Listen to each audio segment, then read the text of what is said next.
Assalamualaikum warahmatullahi wabarakatuh. Halo semuanya, saya Tegar Kairaditya Putra. Pada video ini, saya akan membahas mengenai tanggung jawab hukum akuntan publik, khususnya ketika auditor menghadapi masalah seperti kesenjangan, ekspektasi, kelalaian profesional, tuntutan hukum dari klien maupun pihak ketiga, serta kondisi khusus seperti IPO dan pasar sekunder. Pembahasan singkat ini akan memberikan gambaran mengenai bagaimana auditor bertanggung jawab atas pekerjaannya serta batas-batas tanggung jawab tersebut. Yang ke satu, expectation GAP. Expectation GAP adalah perbedaan antara apa yang publik pikir auditor lakukan dengan apa yang sebenarnya menjadi tugas auditor. Contohnya, suatu perusahaan mendapat opini wajar tanpa pengecualian, namun beberapa bulan kemudian justru bangkrut. Banyak orang mengira bahwa opini WTP berarti perusahaan pasti sehat. Padahal opini auditor hanya menyatakan bahwa laporan keuangan telah disajikan secara wajar, bukan menjamin kondisi bisnis ke depan. Jadi, ketika investor kecewa dan menuntut auditor, seringkali masalahnya bukan audit failure, melainkan business failure yang disalahartikan. Yang kedua, kelalaian auditor. Kelalaian auditor dapat dibagi menjadi empat tingkat ya. Yang pertama, ordinary negligency, yaitu kurang hati-hatinya atau tidak telitinya suatu auditor. Yang kedua, gross negligency, kelalaian yang sangat serius. Yang ketiga, constructive fraud, mirip penipuan karena ceroboh berat gitu. Yang keempat, fraud, jika ada unsur kesengajaan untuk menipu.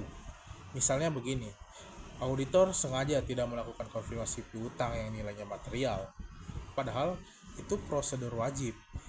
Ini termasuk gross negligency atau bahkan dianggap constructive fraud. Perbedaannya, ordinary dan gross negligency penting karena menentukan sejauh mana auditor bisa dituntut, terutama oleh pihak ketiga. Yang ketiga, tanggung jawab kepada klien. Auditor bertanggung jawab untuk melaksanakan audit sesuai standar.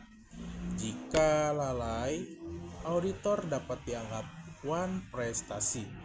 Namun, pembelaan auditor dapat kuat jika engagement letter jelas menyebutnya audit tidak dirancang untuk menemukan semua fraud, hanya salah saji material saja. Auditor sudah mengkomunikasikan kelemahan internal sebelumnya, tetapi tidak diperbaiki oleh manajemen. Dalam situasi ini terjadi kontributor negligensi, sehingga sebagian atau seluruh tanggung jawab dapat berpindah ke pihak manajemen. Tanggung jawab kepada pihak ketiga dalam common law ada 3 doktrin. Yang pertama, ultra vires, auditor hanya bertanggung jawab kepada yang punya hubungan langsung. Yang kedua, restatement. Restatement adalah auditor bertanggung jawab kepada pihak yang diperkirakan akan menggunakan laporan. Yang ketiga, foreseeable user. Cakupan paling luas adalah auditor bisa dituntut oleh siapapun yang wajar menggunakan laporan. Contohnya bank. Bank memberikan pinjaman setelah membaca laporan audit. Jika laporan salah, potensi tuntutan tergantung doktrin mana yang digunakan. Umumnya restatement ini dianggap tidak adil ya, karena tidak terlalu sempit atau tidak terlalu luas, ya netral lah. Yang kelima, IPO, Securities Act. Dalam IPO, tanggung jawab auditor lebih besar karena laporan digunakan untuk publik untuk pertama kali. Investor hanya perlu membuktikan bahwa ada salah saji material dan merugi karenanya. Sementara itu, auditor harus membuktikan bahwa mereka telah melakukan due diligence, yaitu prosedur audit dilakukan dengan hati-hati dan sesuai standar. Jika dapat membuktikannya, auditor bisa bebas dari tuntutan. Yang keenam, pasar sekunder dan sekienter. Dalam pasar sekunder, beban pembuktian bagi investor lebih berat. Selain salah saji material dan kerugian, investor harus membuktikan auditor memiliki sekienter, yaitu niat atau kesadaran untuk menipu. Putusan Hochfelder v. Ernst menegaskan bahwa kelalaian biasa tidak cukup untuk menuntut auditor di pasar sekunder.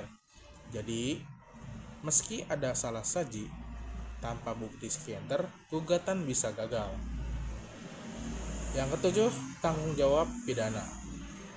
Tanggung jawab perdata berkaitan dengan kompensasi. Sedangkan pidana dapat berujung pada penjara. Misalnya, seorang partner KAP memerintahkan pemusnahan dokumen audit penting. Nah, tindakan ini termasuk obstruction of justice yang bisa mengarah pada tuntutan pidana. Meskipun audit ini awal dilakukan dengan benar, jadi tindakan menutup-nutupi atau menghancurkan bukti adalah pelanggaran yang serius. Yang ke-8, respon profesi dan regulator. Untuk mengurangi risiko litigasi, organisasi profesi seperti IAPI dan regulator seperti OJK dapat memperkuat standar audit, melakukan review mutu, memberikan pendidikan berkelanjutan, menetapkan pengawasan dan sanksi, mendorong penggunaan asuransi profesi. Tujuannya itu menjaga kualitas audit dan melindungi publik. Nah, yang ke-9, manajemen risiko di KAP program. Manajemen risiko di KAP dapat mencakup 4 pilar utama. Yang pertama, seleksi klien yang baik. Kedua, pengendalian mutu perikatan. Yang ketiga, pelatihan dan konsultasi teknis. Yang keempat, asuransi dan penasihat hukum. Dengan pilar ini, KAP dapat meminimalkan potensi tuntutan hukum. Dan yang ke-10, kasus non-audit dan pihak ketiga. Meski hanya membantu kompilasi laporan keuangan, KAP tetap bisa dituntut jika mengabaikan tanda-tanda mencurigakan. Tanggung jawab terhadap pihak ketiga seperti koperasi dapat bergantung pada pendekatan common law yang digunakan. Ini menunjukkan bahwa auditor tetap harus berhati-hati bahkan saat tidak melakukan audit. Dari pembahasan ini dapat disimpulkan bahwa auditor memiliki tanggung jawab yang besar, namun tetap terbatas oleh ruang lingkup pekerjaannya. Memahami atas tanggung jawab ini penting bagi auditor, klien, dan laporan keuangan dan laporan penggunaan laporan. Terima kasih. Wassalamualaikum warahmatullahi wabarakatuh.